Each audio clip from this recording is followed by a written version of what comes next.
This is the weekly sales meeting for March 5th, 2023. My name is Chris Fleming. You can reach me at chris@cdmediaconsulting.com or go to our website at cdmediaconsulting.com. Today's topic, they said no. Now what? In sales, rejection comes with the territory. In fact, it is often more rejection than success. The average closing ratio of all sales professionals across all industries hovers around 10%, and that includes all the internet gurus who claim to have near 90% success rates. Of course, they can never produce any real customers. For the rest of us mere mortals, we hover in the 10% neighborhood. This is the roller coaster ride of business development. It is the funneling nature of the sales process. It puts us on the road to what former sportscaster Jim McKay would call the thrill of victory and the agony of defeat. He made that phrase famous on ABC's Wide World of Sports, yet this is not a sport, it is our profession. And in our profession, the word no is something we hear often. We should be used to hearing it by now. Even if we are used to it, it still stings a bit when received. It also puts us at a crossroads in our sales development. It begs the question, they said no, now what? After you recover and dust yourself off, you have two choices. Turn tail and run, which is what your prospect or suspect is hoping will happen, or right the ship and continue the conversation. Sales guru Bo Bennett says an objection is not rejection. It is a request for more information. And no would qualify as a pretty big objection, but it is not the end of the sales process or even the end of the conversation. It is the middle round. You see, there's a book out there on how to run a business. It's a secret book. All your customers and prospects have read it. You have never heard of it as you are not in the club, but this book is entitled How to Run a Business. And in Chapter 4, Paragraph 7, there's an entire section dedicated on how to get rid of a salesperson. Again, they are privy to it, you are not. They have all read the chapter many times. In the book are techniques to get you to leave and never return, even if they need your help. Your prospects and some of your customers are counting on the advice of this section. They want it to have the desired effect on you. They want it to work quickly and be permanent. The goal is to get you to leave. You can let it bother you, or you can move unwavering into the next phase of the conversation. You can probe for the why, understand where you fell short, gain the knowledge of where you missed the mark. Ask more questions, as not only does your prospect need more information, but you may also. You may have missed a key clue in your initial discovery and need to revisit this to get clarification. Whatever it is, keep your conversation active and probe for the opportunity. Asking questions is the best way to keep your party engaged. Rather than turning and running, re-engage to find extra data. From there, you can retrace your steps. Find your solid footing and proceed forward again.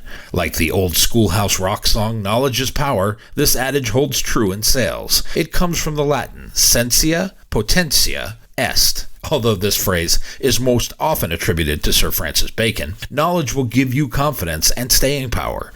The more you are invested in the sales conversation, the more you will be viewed as an ally and not another seller. By probing for this extra knowledge, it shows your resilience. This is determination. This is persistence. This is a bit stubborn and a bit masochistic, but persistence is a skill. It is coming back over and over again despite the overwhelming odds. It is defying the odds and saying you will be a success regardless of the headwinds. One might even go as far as to say persistence is a talent. The late science fiction writer Octavia E. Butler did say that. She said, the big talent is persistence. It is that thing that keeps us going. Let's agree with her and call it a talent. We keep coming back for more because we know deep down that what we do is useful. What we have to offer is needed, and what we represent is progress, growth, and prosperity. Harness your talent and keep coming back for more. Keep coming back until there is nothing left. It is the way to be successful in sales and in life. One might argue life is sales, so they're one and the same, but your success is driven by your persistence. It is your never-give-up attitude in the face of resistance. As Dale Carnegie put it, flaming enthusiasm backed up by horse sense and persistence is the quality that most frequently makes for success. Do you have this mentality? This never-say-die attitude that keeps you in pursuit of your goal no matter if the odds are long or longer? Our selling world is going to be filled with peaks and valleys. Oftentimes it is more valleys than peaks. At times we will reach a plateau where we are not moving at all, but treading water. That requires immediate action and attention. Motion is one of the keys to solving the stagnation problem. Just like with treading water, if you stop moving, you will most likely sink. And in selling, that is a negative proposition. The other thing could also happen. Instead of sinking, we stagnate. It is that time when we could start coasting. If we did that, as we have determined, attrition and natural selection would put us out of business within 5 years. That is the predicted outcome if we did nothing. If we stayed in this pattern, our customers would leave. So we have to keep making the case for ourselves and our product or service month in and month out. This way, we continue to refill our coffers with fresh customers, fresh prospects, new leads, and new business. As Thomas Edison said, our greatest weakness lies in giving up. The most certain way to succeed is always to try just one more time. He knew a thing or two about not giving up. It is a parallel to the world of selling. If we give up on the first try, we may want to look for another profession. The statistics on success in selling are most sales are not made on the first contact or even the fifth. It is the 8th, 9th, or 10th contact where a customer is born. If we gave up in the early rounds, the fight will be over before the first bell. This resilience is important to move forward. It is one of the many ingredients to make us successful in our selling careers. There are others. I like this quote when it comes to selling.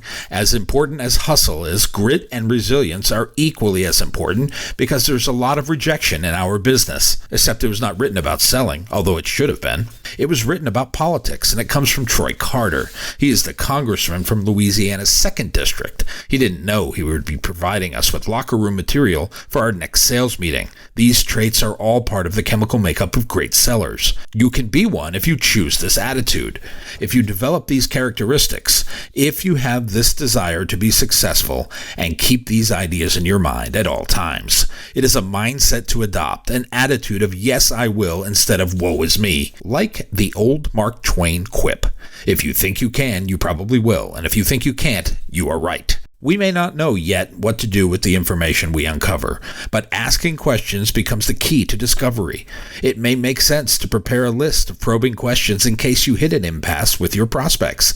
Some might think this is to be inviting disaster, but I look at it more like preparation. If you get to the point where you cannot move forward, what then? If you are ill-prepared, the conversation will end, and you will leave with nothing anyway, so why not prepare to extend the conversation? Why not prepare to probe for more information? The famous map maker Nicholas Copernicus wrote, "Those things which I am saying now may be obscure, yet they will be made clearer in their proper place." If you are prepared for the next step, it will be an easy transition to an extended conversation. When you are not prepared for the next steps, the prospect has the upper hand. You are bound to leave empty-handed without a next step. When you are prepared, you can make the next move. As you get better, you will learn to retrace your steps.